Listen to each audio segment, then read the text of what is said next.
プロペラシャフト、レフト、リアアクセルシャフト、タイヤの順に伝わっていったんですね。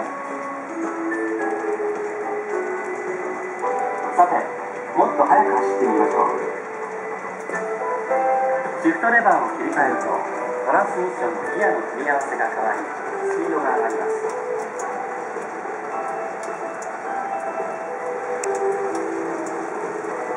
スピードが上がってきましたね。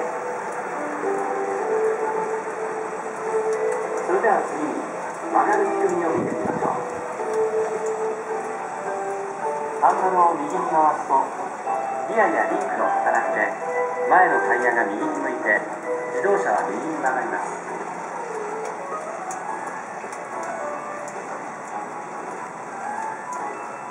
今度は左に回してみましょう。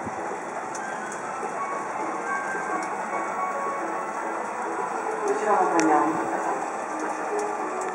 曲がる方向と反対側の外側のタイヤの方が速く回っているのが分かりますか？曲がる時には外側のタイヤは内側のタイヤより